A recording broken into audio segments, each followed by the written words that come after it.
recording. Okay, hold on. Actually, I can't record because, oh no, I can. Never mind. Yeah, I mean, it said you were recording, so I think we're good. A thing popped up saying that my audio wasn't working, but I have my phone on and it's recording there, so it's fine. Okay. All right, guys. Good morning. Thank you for spending today with us. We know it's super busy right now between the holidays and recruitment season. We really, really appreciate you guys taking the time this morning to come to this meeting. We have a lot of important updates.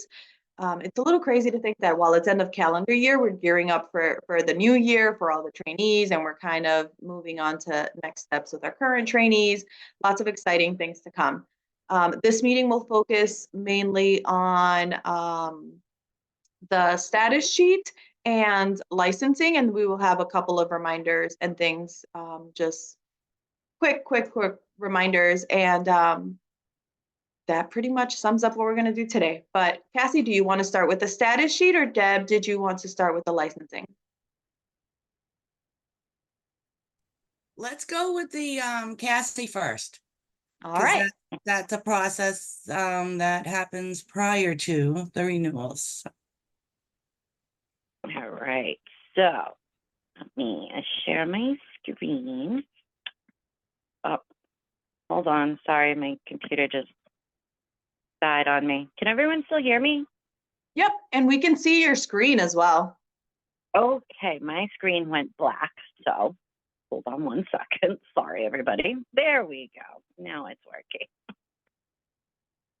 All right. So I am going to go over for, I know some of you, this isn't new for you. You've done the status sheet every year for the past however long, but for some of you, this is new. So I just want to go over the process that's going to start today and should wrap up on your end by mid-January, and then how reappointment contracts go out and all that stuff. And then Deb will take over and start about renewal licenses. So the status sheet. The status sheet is due January 5th. I'm going to send the link to it today. If you're new, the status sheet is a vital cog in the reappointment and licensing wheel. We use this information to verify all trainee information so we can prepare the reappointment and change of program contracts, promote, change program, or terminate folks once they graduate, prepare limited license renewals, and follow up on all limited licenses, on all full license applications. This is a requirement for all programs, whether they're accredited or non-standard. So the spreadsheet is, the status sheet is a big spreadsheet with multiple tabs at the bottom. Each department that happens to have multiple fellowships, like radiology, all the radiology fellowships will be on one tab. Same thing with like pediatrics or pathology, something like that has multiple fellowships. All residencies are on a separate tab. All programs are in alphabetical order at the bottom, with fellowships first, then residencies. Update all information just for your trainees, and only update your program tabs. Don't touch anybody else's tabs. I have included in there a list of any leave of absences during this academic year or that were not reported on last limited license renewal. So if somebody renewed their limited license in March of 2022, but then took a leave of absence in April, it wouldn't have been reported on that license, so it's on this sheet. Be sure to review if the LOA will cause any extensions in training. I have listed the exact dates of the leave of absence as well as the number of days.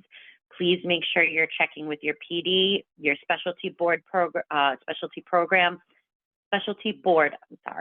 to see if an extension is needed. Every specialty has a different policy on how much time can be taken away from training before they need to extend.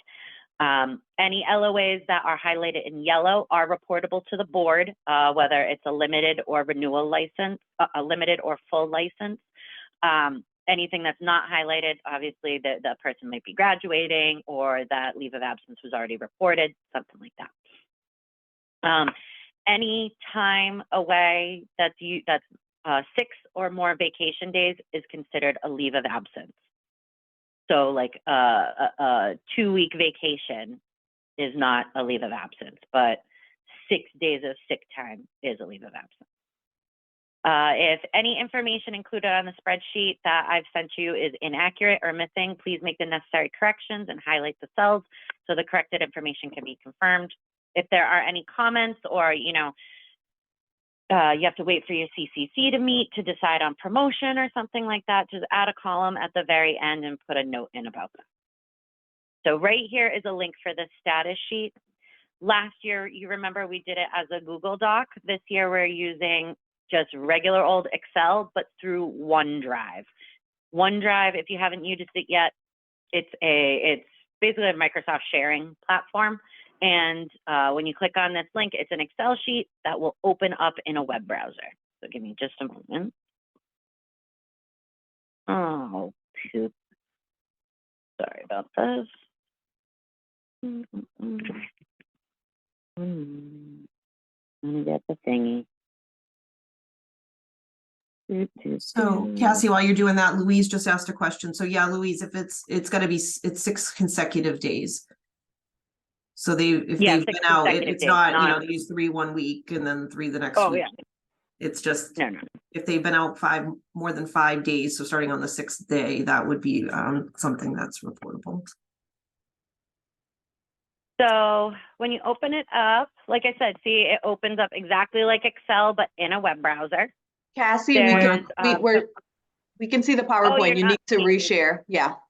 Yep. Sorry. Hold on. Reshare. There we go. All right. So as you can see,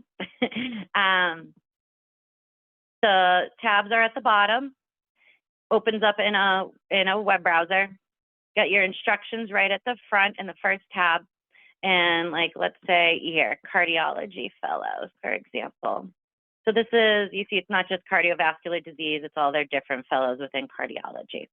So going through the spreadsheet, you've got, employee ID, this stuff up through like row E, column E, you shouldn't need to change or anything. The functional level and stipend level, that's what they're currently at, if they're on a visa. If they're currently on a full or limited, please check with your folks to see if they're applying for a full. While full applications don't go through GME the way limited license applications do, we do need to know if someone's going to be applying for a full. Deb can talk more about that. So please make sure you check with your folks and let us know. You can see leave of absences, see how some are highlighted, some aren't. That's because some of these people are graduating, or maybe this, or if they're on a full, they don't need to report that like limited licenses do every year. But this one right here does need to be reported because it wasn't reported previously. This is their current contract dates. You'll see if anyone, purposely is, we have extensions listed or anything. New chief resident. I know not everyone's going to know their chief residents by January 5th, which understandable, it's okay. Please make sure you get us that information by the beginning of April because we need to order chief coats. Some chiefs need to have an admin account in MedHub. Please let me know about that. And then this is what we're going to need you guys to really look at, this reappointing. A lot of this is already filled out for you. So just need to kind of double check on things for me. If someone's going to be at a different functional level, if they're not reappointing, etc. Then you've got your off-cycle promotion people, if you know somebody's off-cycle. And then if they're graduating, if they're changing programs, or if they're graduating after, if they're terminating after 6:30 due to an extension. There's a new column here, program director good standing. So in the old version of the limited license renewal website, the trainee would apply, the program director would have to go in and check off whether they were in good standing or not, and then we could process it on our end. That step of the program director going in and checking things off is completely gone. the application goes straight to Deb Rollo and she can review it.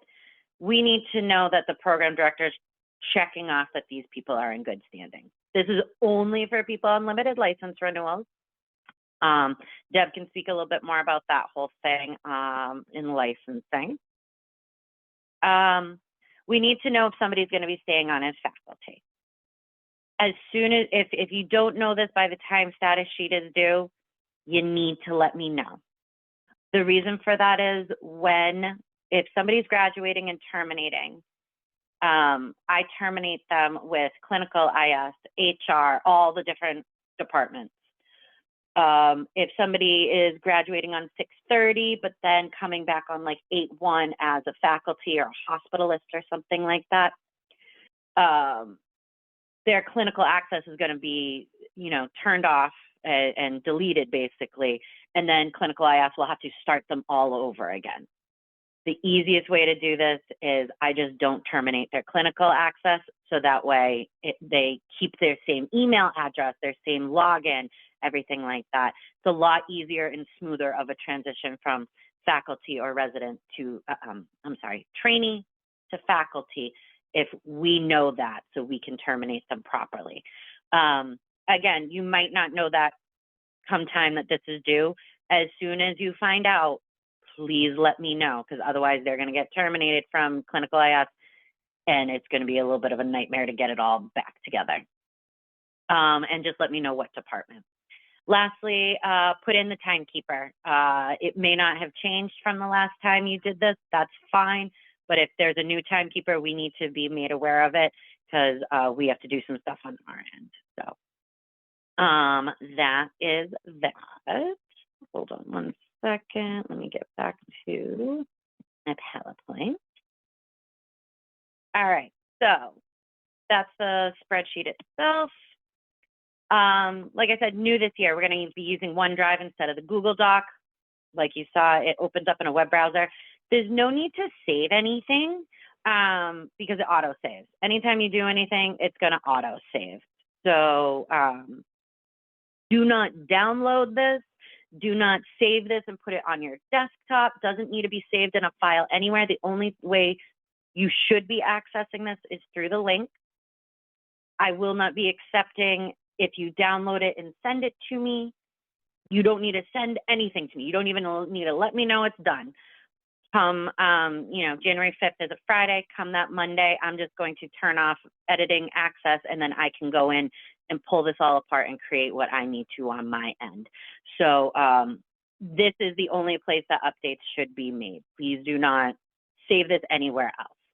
If you want to save the link, all you got to do is click on that little star there, and it creates a little bookmark. So that way you can go back to it. So where'd it go? Got a little bookmark here. Come on, status sheet. So it'll save it in whatever browser you want to do. You want to save it as a favorite, however that works for you. Let's see. And I said the PD good standing column. It's part of limiting licensing renewals. Oh, step 3 scores. I forgot that was in there. In order for a trainee to be promoted from a PGY2 to a PGY3, they need to take and pass and submit their step 3 or COMLEX part 3 scores to GME. Ideally, everybody is scheduled at this point. All PGY2s are scheduled for an exam, which is awesome. Thank you, thank you, thank you. And then once they receive their scores, they need to send it to the GME office. I will not be issuing PGY3 contracts until we have scores. I have been following up with people. There's still a handful of people that have taken it in October, beginning of November, that they should have their score reports by now. So please make sure you're following up with your folks. And then the LOA confirmation and confirming any extensions. Just make sure you're checking on those. I think I pretty much covered all of this. Yep. Oops, sorry. Data sheet's going to get locked on 1/8/24, so I can review and put everything together. If I have any questions on anything that you put in, I will follow up with you that week.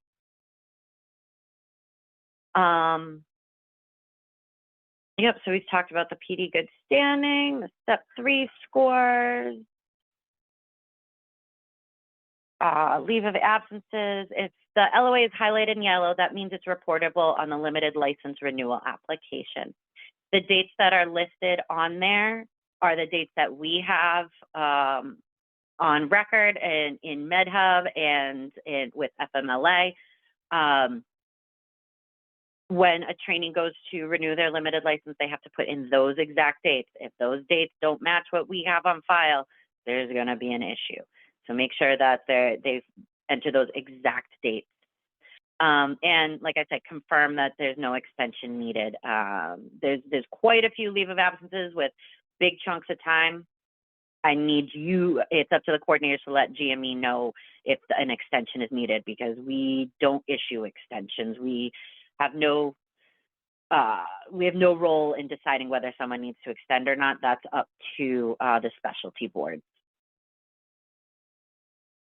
So once the status sheets are submitted to GME, I pull them all apart and I create basically my reappointment Bible. I'm in that spreadsheet every day to update for reappointments, terminations, all that fun stuff. When it comes to change of programs, we need new malpractice forms, that kind of stuff. So when it comes to reappointment, this is especially for people that this is their first time doing this. So once the reappointment sheet is put together, I'm shooting for the end of January, beginning of February to issue reappointment contracts. There is nothing that coordinators need to do to promote anybody, to, you know, roll anyone over, graduate, terminate. You guys don't have to worry about any of that whatsoever.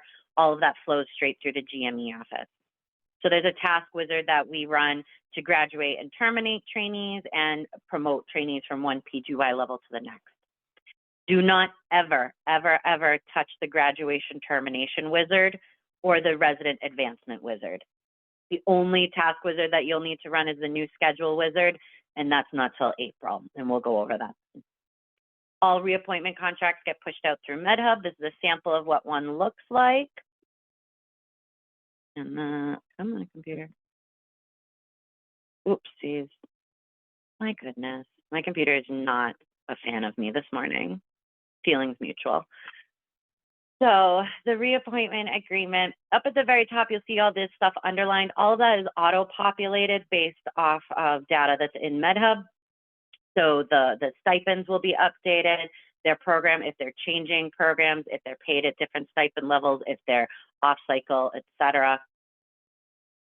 So what happens is when we assign a contract to a reappointment contract to a trainee, they will see that unsigned contract in their urgent tasks. All they need to do is click on that.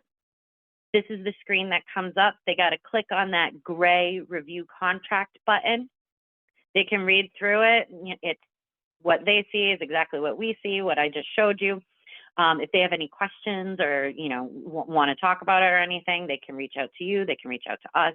But then to sign their contract, all they have to do is type their name exactly as it appears in the signature box. So you see for signature there, it says Cassandra, test resident Tortorici. I need to type exactly that in order to sign my contract. If they're having any issues with signing their contract, make sure that they're double checking the spacing, the spelling, etc. of how their name looks. So it'll record their signature. Then they just click sign contract. Once a trainee signs a contract, a notification gets sent to the PD. It shows up in their urgent task box to sign contracts. These can be done in bulk. They can just, you know, click a button, sign them all at once. Please remind your PD to log in a couple times a week during this time to make sure that all contracts get approved. Once the PD approves the contract, it goes to Melissa for her approval. If the trainee is changing programs, say going from internal medicine to pulmonary, the pulmonary PD will sign their contract. So once, you know, I am resident sign, it goes to the pulmonary PD to sign because that's the new program that they'll be in. we keep tabs on this. I check progress daily and send reminders. You know, once like February is over, it's getting into March, I'll start sending, you know, reminders kind of weekly, daily to make sure we want to try to get all the reappointment renewal stuff done before new incoming starts. So the sooner they get it done, the better for everybody. Once the contract is signed and approved, a PDF copy can be downloaded by the coordinator or the trainee. That's available in the training history tab by clicking on that signed contract link. You don't need to save these anywhere because they're stored in MedHub. You have access to them at any time. You don't need to download it and then save it to forms and files or something like that. These are already all saved up. Reappointment contracts. We're asking that all reappointment contracts are signed by 2/29. So that's the end of February. Like I said, we want to get all the reappointment stuff done first, so that way we have a clean slate to get into new incoming, with match day being on March 15th. When it comes to anyone that's on a visa, we will forward any signed copies of contracts to Kate Carroll and the ISO office. If you have anyone that's on a visa, make sure that you download a copy of the contract, because you'll need to upload it to the UMass VIP portal for the trainee's visa renewal. If you do not know what that means and you have visa people, don't worry about it. We have scheduled Kate and Veda to come to the January coordinator meeting to review what UMass VIP is and how to go about renewing visas for your folks. So don't worry about that for now. That's an issue for down the road. When it comes to change of program, folks, anyone changing, from IM to pulmonary or something like that, we need a new malpractice self-insurance form. So that's that malpractice form that normally new incoming people fill out, but we need this for the change of programs because obviously they need their malpractice coverage under a new program. Trainees who are changing programs do not need to attend the OGME orientation when our new incoming people are there. Change of program trainees may need training on new specialty specific IS systems. Let us know. I think we've kind of sorted out who does and does not need to do that. If you're unsure, you can always reach out, but I'm pretty sure the programs that know they need to do this already are aware. But if you have a question, let me know. Notice of non-promotion and reappointment. If you have a trainee that will not be reappointing or promoting on time, they need to be notified at least 6 months before their next promotion date. And we need to have a copy of that notification in the GME office. So say, you've got someone that, you're going to your CCC this month or something that, this person needs an extra couple of months or needs to repeat the year or something like that. They need to be notified, 6 months before their next promotion date, which would be 7/1. And just let us know as well. We need a copy of that, however you notified them. Step 3 policy, I think I covered this pretty well. Let's see, a reappointment contract will only be assigned to a PGY2 once they have gotten their scores to us. If you need more information about the Step 3 policy, it can be found in Resources and Documents, GME Policies. And this is the malpractice form. I normally follow up with these folks myself just to make sure that these all get taken care of. But if you could, these malpractice self-insurance forms, I have them all filled out by specialty. So, again, if you've got an internal medicine person going to pulmonary, go to, Coordinator Job Aids and Resources, miscellaneous forms, malpractice self-insurance templates, and a template for every single program is in there. So a majority of this stuff is already filled out for them. So just pull that pulmonary one, get it to your person, make sure it just gets back to me. The only areas that need to be filled out are these areas that I listed right here. Line 1, 3, 5, 6, 11, 13, and 14. That's it. Nothing else needs to be edited, changed, fixed up, nothing. Everything else is already filled out for them. So just make sure that that gets into me. Lab coats and scrubs. This is only for change of program folks. Anyone changing from a residency to a residency or a residency to a fellowship need new scrubs and lab coats. All orders need to be to the GME office no later than April 15th. Megan will be sending out an email in the next few weeks to coordinators with sizing information and a link that you can send to all of your trainees that are changing programs.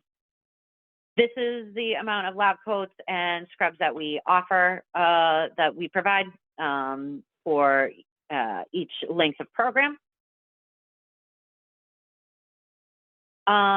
So once I have the status sheet back, I've put my reappointment sheet together. I have meticulously gone through, put together all my reappointment contracts. I will let you all know when I'm pushing those out in MedHub, so you can reach out to your trainees and just let them know, like, hey, reappointment contracts, make sure you're getting those signed. All forms and instructions discussed in this session, including these slides and the recording and the link, can be found in MedHub under these two sections. I'm also going to be sending a link. I'm going to be sending an email after this meeting with the link to the status sheet, these slides, and the recording of this meeting today. Any questions?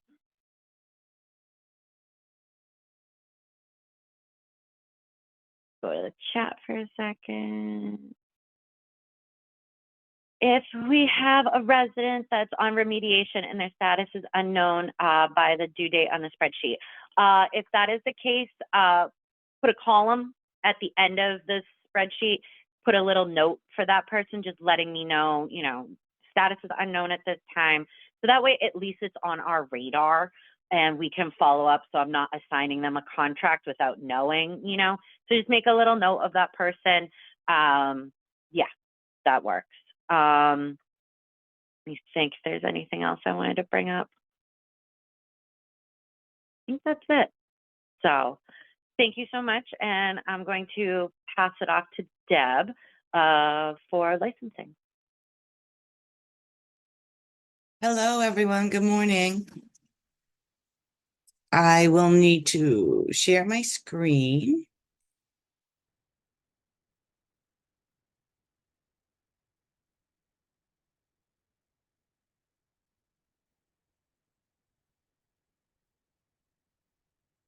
Okay.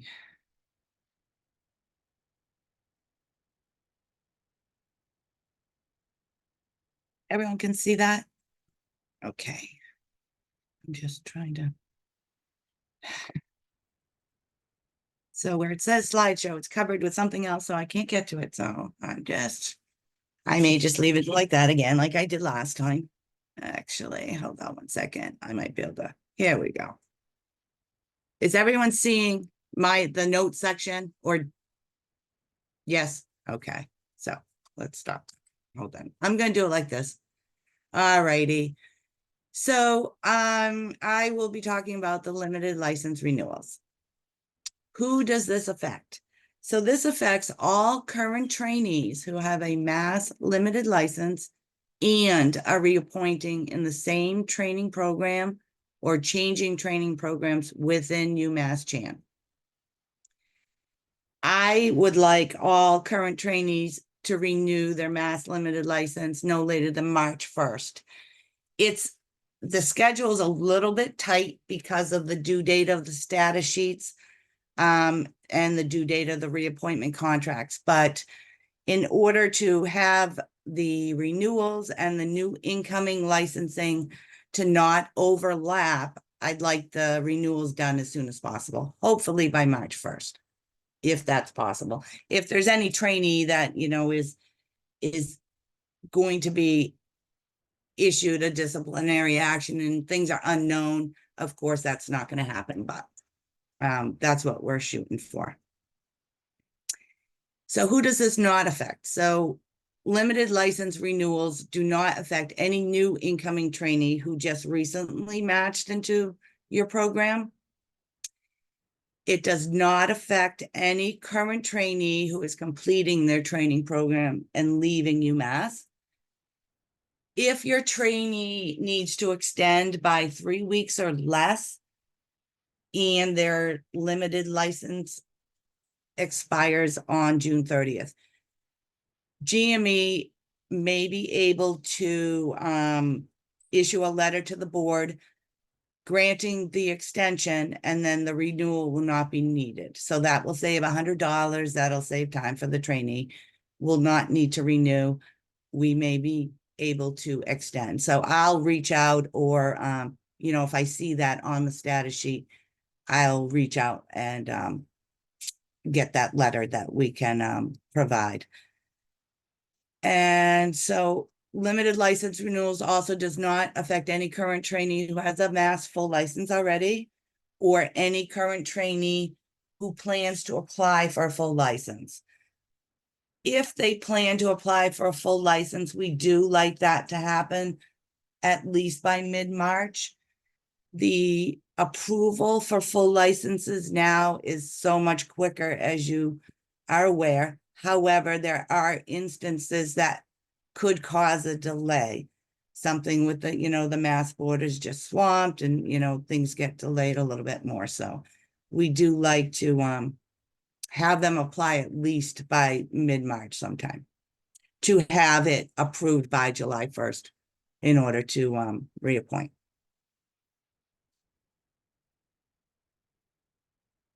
Okay, so detailed instructions are going to be sent to all program coordinators and program directors within the next few weeks. These instructions are going to include, for just a regular limited license renewal and a change of program, I'm also going to include the eligibility for a full licensure and applying for a Mass full license instructions and helpful hints for that. Once I send you the email with all of the instructions, please read through those from the entirety. This way you will know what your trainee needs to do. This information that I'll be sending to you by email is going to be sent to your trainee from you, but you have to wait until I let you know that it's time to do so. And again, we need to wait until the status sheet is all set. The reappointment spreadsheet is in the works, and because that's where I get all the information that will be needed for the license renewal. Okay, so what is GME responsible for? GME has the primary access to the Mass Board's new online licensing system. And what I'll be doing is I'll review all limited license renewals and change of program applications after submission by the trainee. So once the trainee goes in and completes their renewal application on the website, it comes to me, I review it, I pay the renewal fee of $100. As you know, in years past, the trainee would pay the $100, we would reimburse. We no longer do that. We started that last year and it worked out great. It saves a lot of time with that process. So once I review the application, I submit it to the board. I'm able to, on the board, any supporting documentation that will be shown on the website.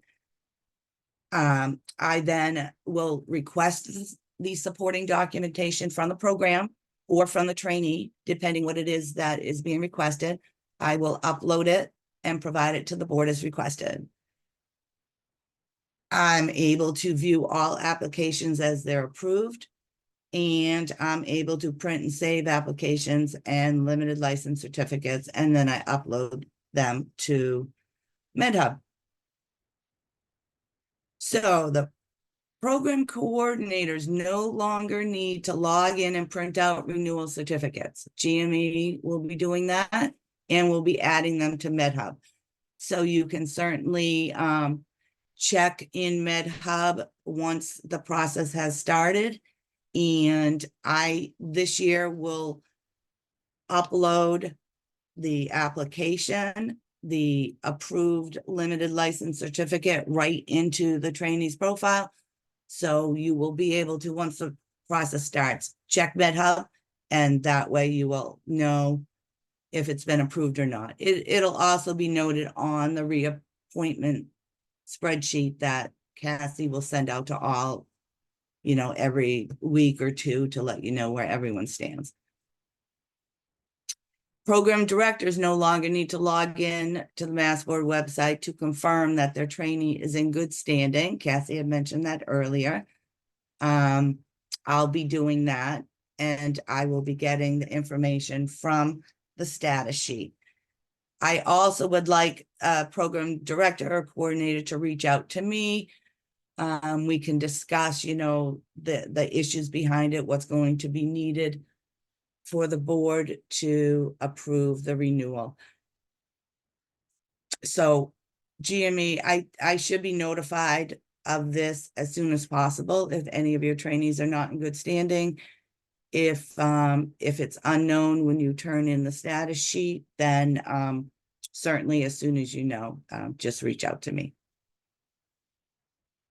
So the Mass Board website, the process is a little bit different. All your trainees who are reappointing within UMass and changing program, well, all of those who are reappointing within UMass will receive a renewal notice automatically issued from the board. It's going to go to their email address that was provided to the board at initial limited license application time. So please have them check their personal email addresses as well once the renewal notices start going out. The board issues them 180 days prior to the expiration date. So January 1st, they will start receiving these reminders directly from the board. However, I do want them to not renew until they receive the detailed instructions from you. Those instructions, which I mentioned previously, will be emailed to you within the next few weeks. But the process does have to wait until we get the status sheet and we know where everybody stands. So I will let you know once it's time to direct your trainee to renew. So they're going to receive a notice from the board. Have them ignore that for now until they receive word from you to renew. It's just important because, especially if there's a yes answer, leave of absence, things like that, we need to know in advance. Some trainees will go in and they'll renew and they'll put a leave of absence that had already been submitted to the board. And any new leave of absence, we have to just verify that we all have the exact dates, if there's an extension in training needed, things like that. So it's very important that they do not rush and renew without receiving the detailed instructions from you. So during the application process, the trainees will be receiving step-by-step instructions on every screen. It's detailed. I'm unable to show you exactly how that happens because I don't have a login and password to complete a renewal.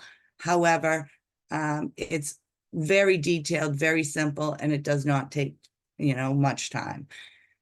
If they do encounter any issues, I would like them to reach out to me first.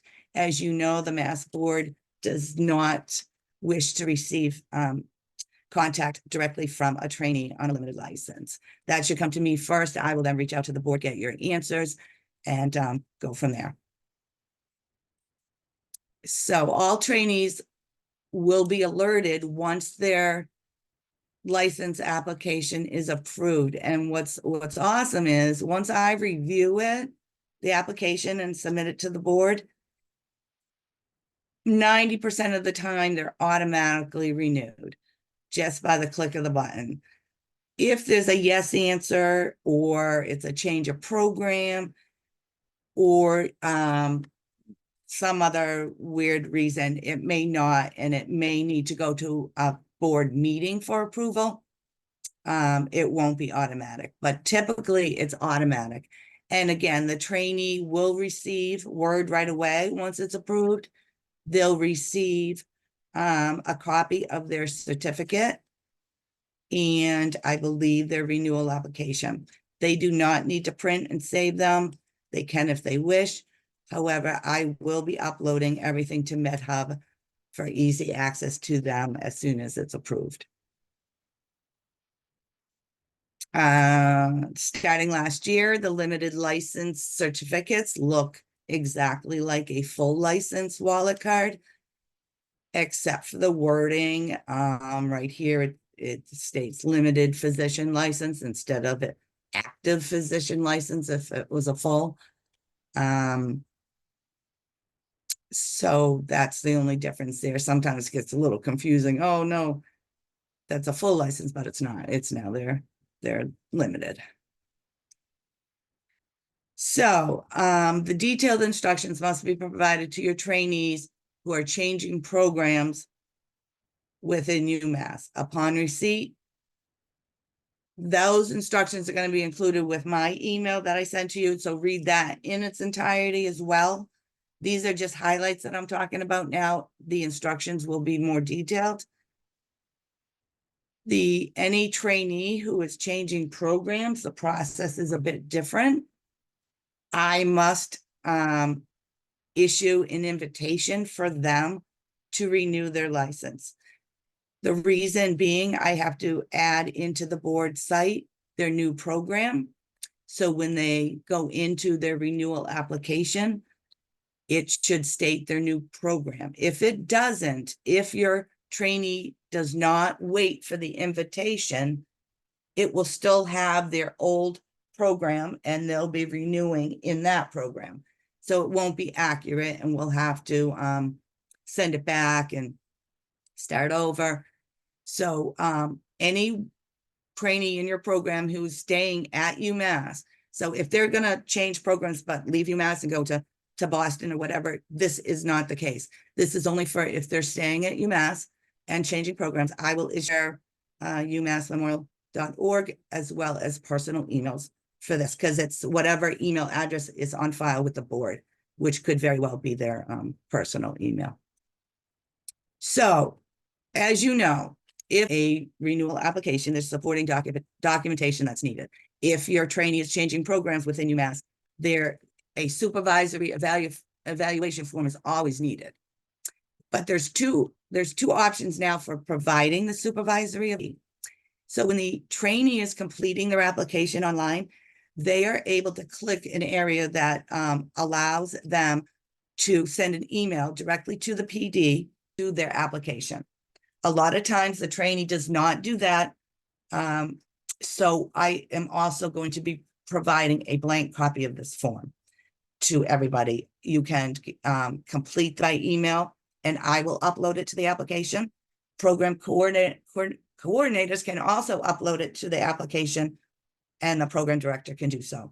But in order for the program to do so, they must receive, trainee misses that step. But you can also, alert them that will be an option and that'll save time when I receive the application, the form will already be in there. I'll be able to review that and submit to the board right away. Otherwise, which is okay too. You can automatically start them ahead of time and then, forward them all to me at the same time. So when I receive the application, I can just upload them. Either way is fine. So, like I said, it's obtainable through the application. And what the supervisory evaluation form looks like is right here. The applicant must sign it. This will be, the top portion would be pre-populated. If they follow that instruction, complete the top portion, give it to you to provide to the PD to fill out the rest of the information. Page 2, this top where it says print name, that's often missed. And I have actually, excuse me, have had these returned. So that's just one little minor thing that if you remember to double check, to make sure the name is on page 2 and that all the information is filled out. So there are other reasons for yes answer. The yes or no questions that appear in a renewal application refer to the period since their last renewal application. So if this is their first renewal, so if you have a trainee who just started this year, and he answered that he had a leave of absence, during medical school, or had a leave of absence during another time that had already been stated to the board during a prior application. So if they have already answered yes to anything previously for the board, they do not answer yes again. So it's only since the last renewal or since the last initial. Specific reasons for a yes answer could include, but not limited to, a leave of absence. If they're going to stay on for an additional year, say in peds or in medicine, they would answer yes. A disciplinary action, malpractice claim, they have to repeat a year of training for any reason, a criminal offense, they would need to answer yes. But again, like I said, if they have already answered yes to any of these, they would not do so again. I will be providing PD letter templates, which is like a typical letter that would be sent for somebody, for a trainee that had a leave of absence and needs to extend training, or had a leave and does not need to extend training, or if they're staying on for another chief year, I have a template letter for that. But if other than a common leave of absence or even the chief year, have them reach out to me and we will discuss exactly what type of things are needed. So a leave of absence that's not a treating physician is also needed. So say it was, for mental wellness, they had to take a few weeks off, we will need a letter from the treating physician. If they have time off due to a disciplinary action like that, definitely reach out to me. The Mass Board most likely will need evaluative files for that trainee. They'll probably request that the trainee appear at a board meeting, which are typically by Zoom right now. We also ask a program director to appear with them as support, just so that the approval will go through. So what is very, very important, typical leave of absence or any of the reasons we discussed. Please do not have them wait to renew their limited license. We had an issue last year that by the time all the supporting documentation was submitted to the board, it's filling up their meetings, so it can be delayed months. They may not be able to fit them in at one board meeting and they'd have to appear at the next one. This particular resident had to be put on a leave of absence on July 1st because his limited license. So with a yes answer, do expect a little bit of a delay. So do not hold off having your trainee renew. It's best that they, if they're going to be issued a remediation or a disciplinary and it has not yet been issued, it's still being reviewed, the trainee can actually answer no. This can be put on to the next renewal or be, the board can be alerted, a little bit later. This way, at least the limited license is renewed, just in case they are able to promote and continue their training as expected. So I will try and reach out to all coordinators when supporting documentation is needed. If the board requests something and I wasn't aware that that was going to be needed, I'll definitely let you know. I will keep you in the loop going forward so you know where we all stand. And as I mentioned, all supporting documentation should be forwarded to me by the coordinator or the PD. I cannot receive anything from the trainee directly. There's many cases that I do upload a supporting documentation to the board. They then come back and request the email that was sent to me to prove to them that I received it from the PD directly or from the program coordinator directly. They cannot receive anything directly from the trainee. So that part's very important. So a supervisory evaluation form that I talked about earlier, that is also required for any leave of absence. So just to give you a heads up, in years past, that was not required, but that is a new It started last year where the board is requiring that for any leave of absence. And as I mentioned, a treating physician letter may be required as well. And that does it for me. So any questions? I know it's a lot of information, but like I said, you will be receiving everything by email with more detail, more explanation. Once you read through all that stuff, again, just reach out to me if you have any questions. And I will stop sharing. Deb, there's a question from Bina about how administrative leave or disciplinary action is handled in full license renewals from the coordinator's perspective. Okay, so full license renewals and full license applications do not, come through GME, as you know. The trainee must submit everything on their own along with the program. So the full license application does include the yes and no questions in the disciplinary action type thing. So the board will require a letter from the program director, will require the supervisory evaluation and moral conduct forms from the program. They will also reach out directly to the trainee once a renewal is submitted, and if anything else is needed. Sometimes even for the full licenses, the trainee has to appear before a board meeting. And hopefully the PD can also attend as support. The only difference is GME is not going to provide any of the information for you or for your trainee for the full license. The program will need to do that.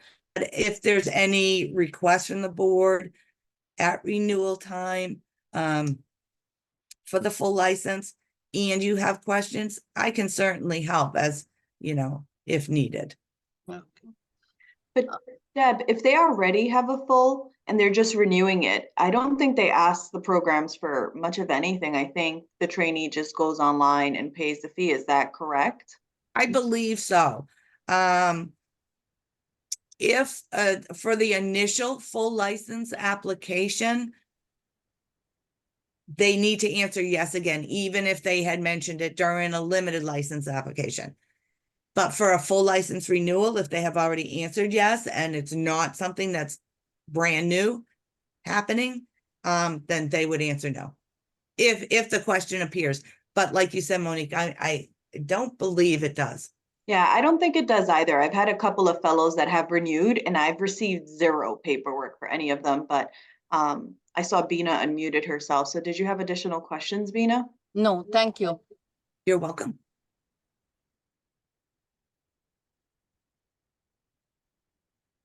Okay, so. Oops. I don't know what I'm doing. Thank you. No worries, Deb. You've got this. You did I great. got it. All right, guys. Melissa, I don't know if you have any other pending items, or Cassie, I do have a couple of reminders of just upcoming things to keep an eye out over the next few weeks. But before I pivot to that, I just want to make sure that you guys in the GME space are all set. I'm good. Just, yeah. Like I said, I'm going to be sending out an email after this meeting once I get the recording saved up and put onto YouTube. If you have any questions about the status sheet or anything, please review instructions, the video first before reaching out, because it's going to start getting really busy for Deb and I. We're only 2 people managing license renewals, reappointment contracts, all this stuff, plus the new incoming over the next 6 months. So we're really relying on you guys to follow the instructions, review the resources that we've provided to you before coming to us with a question that might have already been answered in some slides or something like that. So please make sure you're reviewing things. I'm going to be updating the coordinator handbook with anything new that we've been discussing when it comes to reappointment and licensing and stuff like that. So make sure you're referring to that as well. But And I that's do all have- got. I get a reminder, so any of the fellowships that just recently matched, I have been receiving emails from some of the new trainees anticipated to start on July 1st. They're wondering about these, mainly from the ones on visas, wondering when they can do their limited license.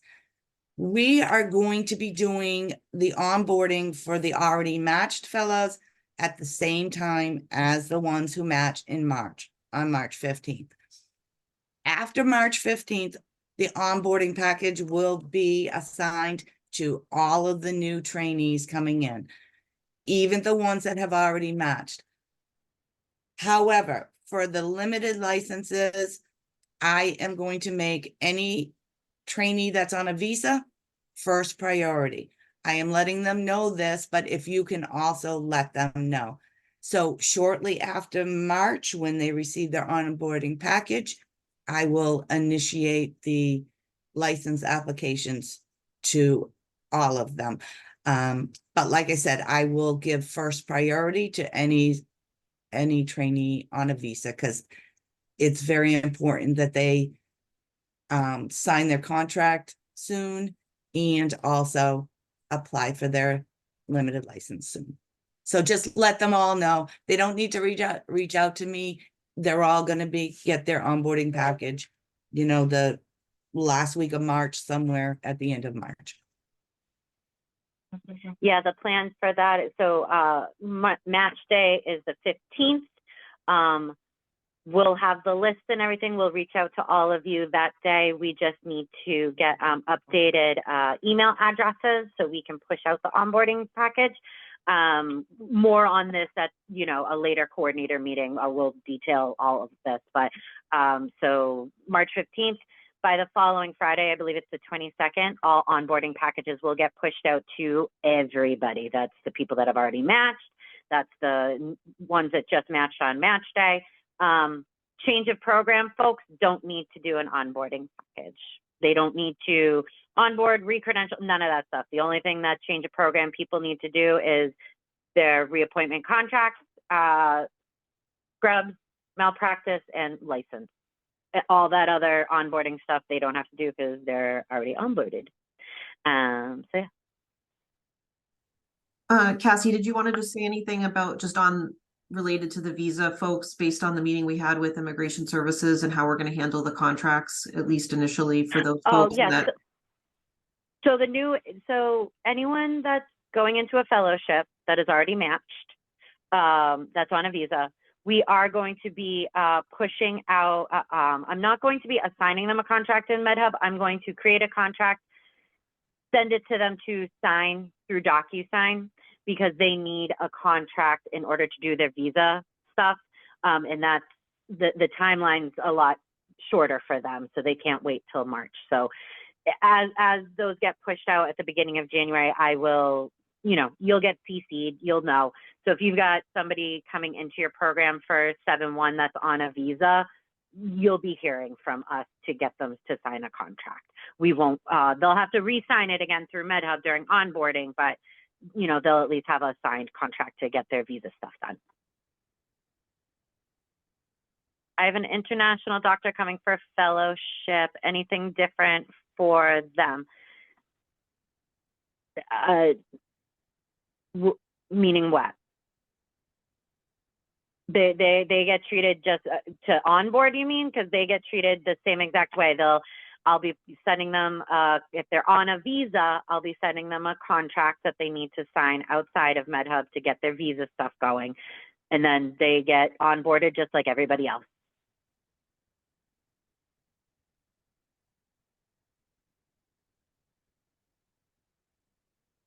And if you do have anyone that's on a visa, it's your first time, you have any questions about visa processing, Kate and Veda over in ISO are awesome. Again, We will be having them at our next coordinator meeting in January to go over the UMass VIP portal, which is where you do the visa processing stuff. So if you're unsure, you don't know what we're talking about, it's okay, sit tight.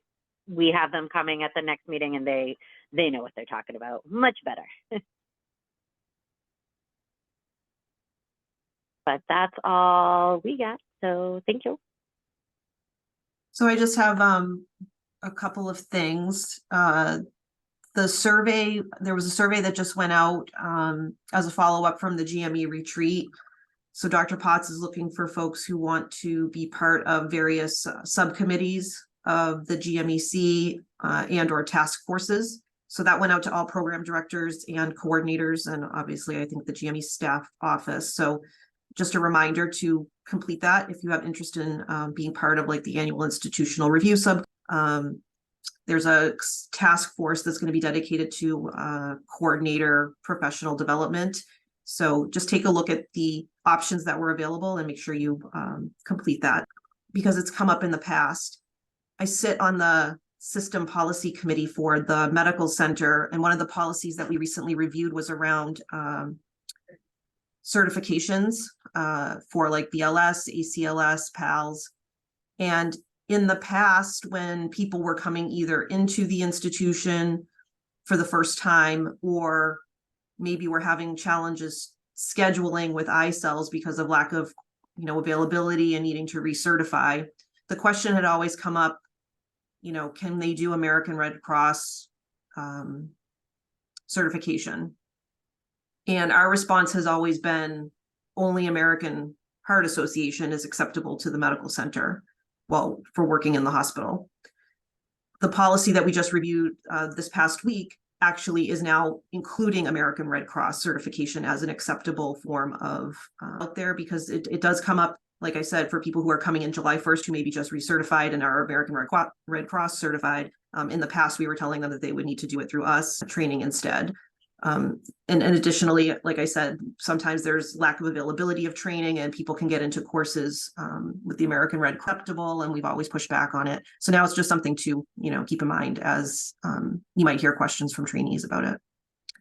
Monique had asked if we needed to make any updates about Workday, which I said no, because we don't really have any updates, but Workday is going to be the new system on the clinical side that's going to affect payroll, budget planning, reimbursements, anything financial and human resource related. So it's a big project and it's rolling out live, I think going live sometime in early January. We are still at this point unsure how GME is going to be trained and able to submit expense reports. When folks are using their ed allowance, that's clinical funds, so you're processing through clinical AP. So it is going to affect coordinators, and I did mention it to Dr. Bachet when we had a meeting, saying, I just don't want us to get forgotten, because a lot of us are school employees and we're not getting the communications about Workday, and we're unsure of, how we're going to get brought into this. So he did connect me with a couple of the folks who are part of the rollout. And from what I'm hearing, just from like my budget manager, payroll is, I think, rolling out first, because it's obviously the most important part to make sure that people continue to get paid. And then they're going to be slowly rolling out training for other aspects of it. They haven't done too much training on any portions of Workday with anybody. I guess there was concern that people would forget. So they're waiting for it to actually be available, and then they'll roll out job aids and have training. And so we will see how things go, but we haven't forgotten that, all coordinators, including our own GME office, we work with clinical AP quite often. Budget is clinical, so we do know that there's going to be changes coming, so just keep that in mind.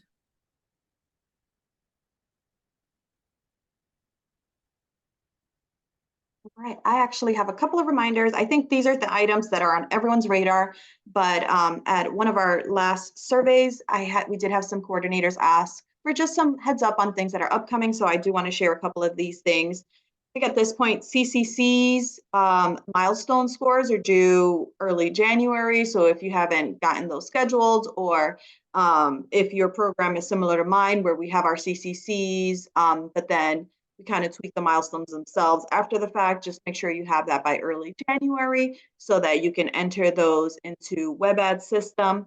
If you have fellowships that need scholarly oversight committees to meet, that second meeting should be happening around this time of year. So if you haven't gotten that scheduled, please get that on your schedules.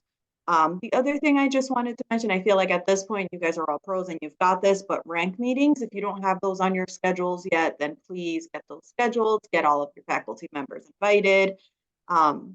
And then early January, we'll have SOAP participation email will be coming out. So just as a quick reminder, right after the holidays, keep an eye out on that email so that you can register to participate in SOAP. And my last one is a bit more of, me being a type A. If you're thinking about graduations, start looking at spaces for your graduation celebrations. I don't know if you guys do anything on campus or off campus. I just know that time of year is very, very busy with high school, college graduations, everyone just kind of wanting to reserve spaces. So I usually try to get my spaces reserved in January. And just as a heads up, I know if you wait even until like March, a lot of the spaces will already be fully booked. So I think. Can I just bring something up? You reminded me of something. Yeah. If anyone's having issues with room reservations for didactics, for educational conferences, I know a few programs, and GME included, has run into the issue of not being able to book space on campus. If you run into that issue, can you please let us know? Because we're trying to figure out a better way to work on this. It seems like the graduate school of nursing and the medical school books up everything way in advance of when we're even allowed to get in there. And then, you can't get a room for didactics, or if your department might not have a dedicated, educational space or something like that, you need to go to room reservations. If you run into any sort of issue like that, just if you could just give us a heads up. We're trying to just kind of get some background information to bring to, room reservations, be like, hey, we need space too. So anything you can provide if you're running into any issues, it would be super helpful if you just kind of give us a drop on that. Thank you. Yeah, at the town hall, they were sharing the layout of the new building. They're going to have a couple more room spaces in that new building, which is exciting. Because we definitely and they need are more expanding space.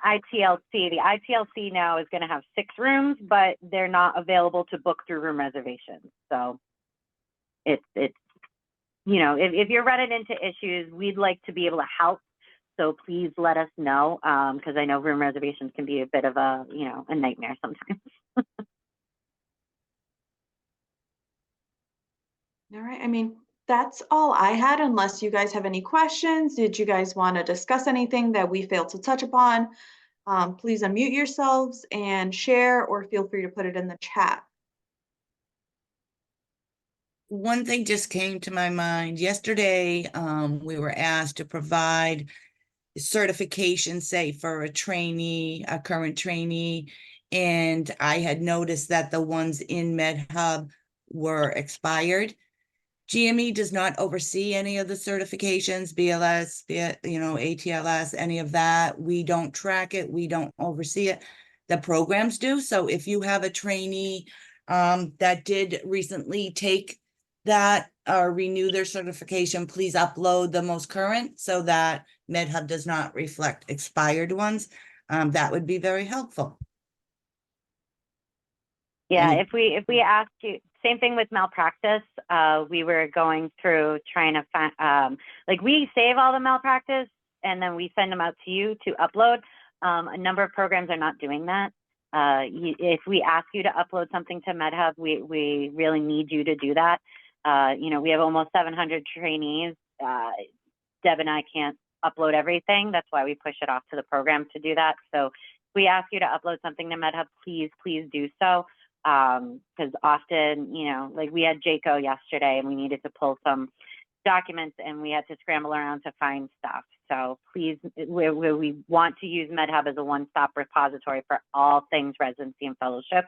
So if and when we push things out to you and ask you to upload them, please do so. All right. Cassie did put that survey in the chat. I know I didn't receive it, so if you want to click on that before we end the meeting so you can have it open after the meeting is done and fill out the survey. That way you have access to it. Other than that, I think we are good. I mean, happy holidays. I hope everyone has, maybe a couple days off, and you guys get to enjoy time with your families. One last thing, Yay. thank you, everybody, for the Toys and Tots campaign this year. It was a huge success. We had almost 3 full boxes that they came and picked up. So thank you, thank you, thank you. Thanks, everybody. Talk soon. All right. Bye, guys.